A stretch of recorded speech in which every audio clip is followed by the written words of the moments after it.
Sebelum lanjut untuk nonton videonya, buat kalian yang sedang mencari jersey Inter Milan terbaik dan merchandise tentang Inter Milan, yuk klik produk dan buruan check out sekarang. Resmi, Calhanoglu cedera, absen bela Inter lawan Arsenal dan Borussia Dortmund. Kabar buruk menghampiri Inter Milan jelang periode krusial musim ini. Gelandang andalan Nerazzurri, Hakan Calhanoglu, dipastikan mengalami cedera otot dan harus menepi cukup lama. Cedera tersebut membuat sang playmaker asal Turki akan melewatkan laga penting melawan Arsenal dan Borussia Dortmund di Liga Champions. Melalui pernyataan resmi klub di Inter Milan mengonfirmasi bahwa Calhanoglu telah menjalani pemeriksaan medis lanjutan pada Selasa pagi di Humanitas Clinical Institute, Rozzano. Hasilnya menunjukkan adanya strain otot betis kiri, yang memaksa sang pemain masuk ruang perawatan. Cedera ini membuat Calhanoglu dipastikan tidak masuk skuad Inter untuk laga Serie A melawan Lecce, di Giuseppe Meazza. Lebih dari itu, pelatih Christian Cifu juga harus merelakan absennya pemain kunci tersebut dalam dua laga terakhir fase Liga Champions. Menurut laporan FC Inter News, Calhanoglu akan menepi setidaknya 3 hingga 4 pekan, sehingga hampir pasti tidak tersedia saat Inter menjamu Arsenal serta bertandang ke markas Borussia Dortmund, dua pertandingan krusial yang akan menentukan nasib Nerazzurri di Liga Champions.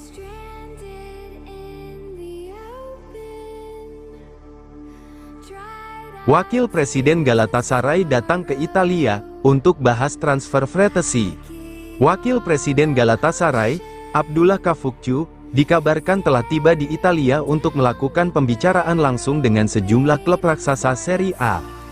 Agenda utama kunjungannya adalah menjajaki peluang merekrut beberapa gelandang papan atas milik Juventus, Inter Milan, dan AC Milan. Kabar ini pertama kali dilaporkan media Turki HT Sport, sebelum dikonfirmasi oleh sumber Italia seperti Tutto Mercatoweb. Kehadiran Kafukcu menandai keseriusan Galatasaray dalam memperkuat skuad mereka dengan pemain-pemain elit dari kompetisi Italia. Dari semua nama yang disebut, David Frattesi dianggap sebagai target paling realistis. Inter Milan dikabarkan terbuka untuk mendengarkan tawaran dan telah mematok harga sekitar 35 juta euro untuk gelandang timnas Italia tersebut. Frattesi sendiri disebut ingin meninggalkan Stadio Meazza pada Januari, demi mendapatkan menit bermain yang lebih konsisten. Namun, laporan sebelumnya menyebut bahwa Galatasaray bukan prioritas utama bagi sang pemain, yang lebih tertarik bertahan di Liga Top Eropa.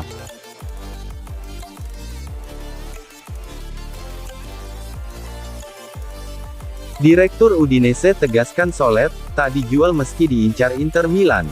Bek tengah milik Udinese, Oumar Soler dikonfirmasi menjadi incaran banyak klub, termasuk Inter Milan. Namun, untuk saat ini statusnya masih tidak dijual.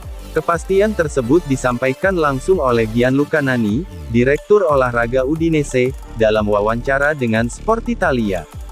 Soler, bek asal Prancis kelahiran 2000, memang tampil konsisten dan berkembang pesat bersama klub Friuli.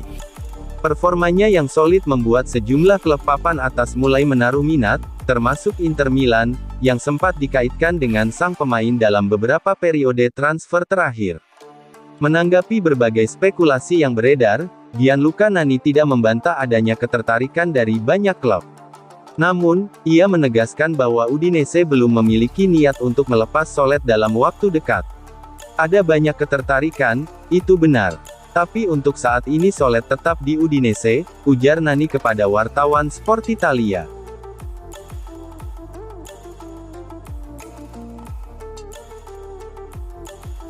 Pedula, Inter incar pemain siap pakai di sektor kanan. Isu kedatangan bek sayap kanan baru kembali menjadi sorotan utama dalam agenda transfer Inter Milan. Klub berjuluk Nerazzurri itu masih mencari solusi ideal untuk memperkuat sektor kanan pertahanan maupun serangan, terutama demi menjaga keseimbangan taktik di bawah arahan Christian Cifu. Pakar bursa transfer Italia, Alfredo Pedula, memberikan gambaran jelas mengenai arah kebijakan Inter dalam memburu pemain di posisi krusial tersebut. Dalam pernyataannya di Sport Italia, Pedula menegaskan bahwa Inter sebenarnya menginginkan pemain yang siap pakai pada Januari, profil yang bisa langsung berkontribusi tanpa proses adaptasi panjang.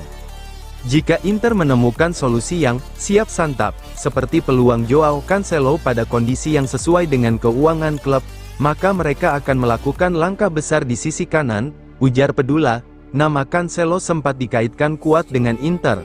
Namun pada akhirnya bek asal Portugal tersebut justru berlabuh ke Barcelona. Hal ini membuat Inter kembali ke titik awal pencarian.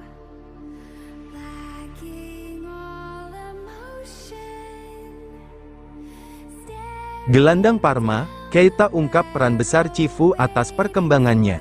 Gelandang Parma, Mandela Keita, mengungkap kisah penting di balik perkembangan pesat kariernya dalam sebuah wawancara bersama Tuto Mercatoweb. Pemain asal Belgia itu secara khusus menyoroti peran mantan pelatihnya, Christian Cifu, yang kini menukangi Inter Milan, sebagai sosok kunci yang membantunya tumbuh dan menemukan kepercayaan diri di level tertinggi. Keita pernah bekerja di bawah arahan Cifu pada musim lalu di Emilia, dan pengalaman tersebut meninggalkan kesan mendalam dalam perjalanan profesionalnya. Keita tak menampik bahwa awal petualangannya bersama Parma berjalan berat.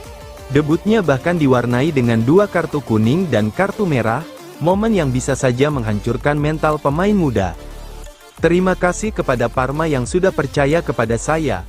Laga pertama saya sangat sulit, saya mendapat kartu kuning dan kartu merah di debut. Tapi dengan kerja keras setiap hari, bantuan klub dan rekan setim, semuanya perlahan membaik, ujar Keita. Namun, titik balik sebenarnya datang saat Christian Cifu mengambil alih tim. Disitulah Keita merasa mulai berkembang secara signifikan, baik secara teknis maupun mental.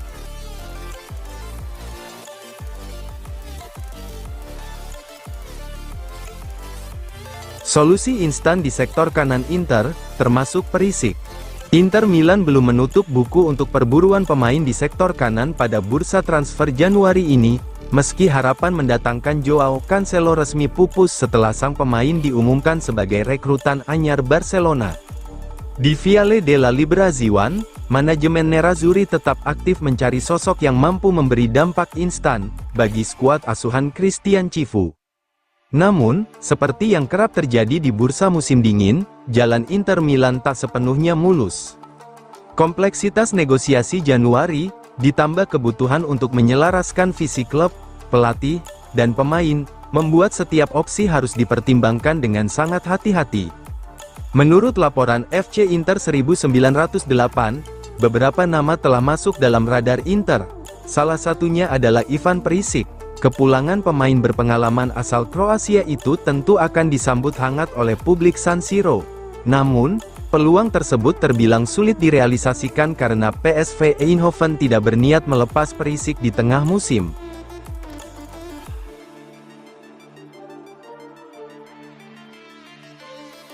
Inter Milan raup lebih dari 100 juta euro dari Liga Champions musim ini. Meski harus menelan kekalahan pahit di partai final Liga Champions musim lalu, Inter Milan tetap menutup musim dengan senyum lebar dari sisi finansial. Data resmi yang dirilis UEFA dan dikutip FC Inter News mengungkap bahwa Nerazzurri mengantongi pemasukan luar biasa dari perjalanan mereka hingga final di Munich. Inter Milan memang gagal mengakhiri penantian panjang sejak gelar terakhir pada 2010 setelah dihajar Paris Saint-Germain dengan skor telak 5-0 di final. Namun, performa impresif sepanjang kompetisi memastikan klub asal San Siro itu tetap menjadi salah satu pemenang terbesar di luar lapangan. Menurut laporan UEFA, Inter Milan mengumpulkan total sekitar 134 juta euro dari partisipasi mereka di Liga Champions musim ini. Angka ini berasal dari kombinasi prize money UEFA, bonus performa, hak siar market pool, serta pendapatan berbasis koefisien klub.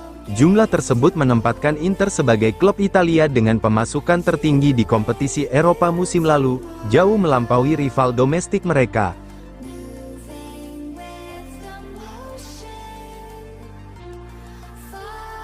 Inter Milan 1-0 versus Lecce. Gol Pio Esposito antar Nerazzurri jadi juara musim dingin Serie A. Inter Milan resmi menyandang status Campione d'Inverno atau juara musim dingin Serie A, usai menaklukkan Lecce dengan skor tipis 1-0 dalam laga tunda pekan ke-16 di Stadion Giuseppe Meazza, Kamis dini hari waktu Indonesia Barat. Sosok pahlawan kemenangan Nerazzurri tak lain adalah Francesco Pio Esposito, yang mencetak gol penentu di babak kedua pada laga yang berjalan ketat dan penuh tekanan.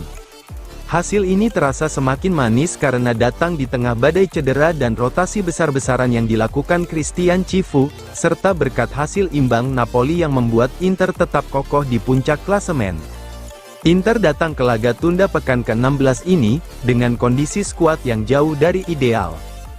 Hakan Calhanoglu dipastikan absen selama sebulan, menyusul Dumfries, Darmian, Josep Martinez, Di Gennaro, dan Palacios yang lebih dulu menepi. Situasi tersebut memaksa Cifu melakukan rotasi, dengan memberi kesempatan kepada sejumlah pemain pelapis. Di kubu Lecce, situasi tak kalah pelik.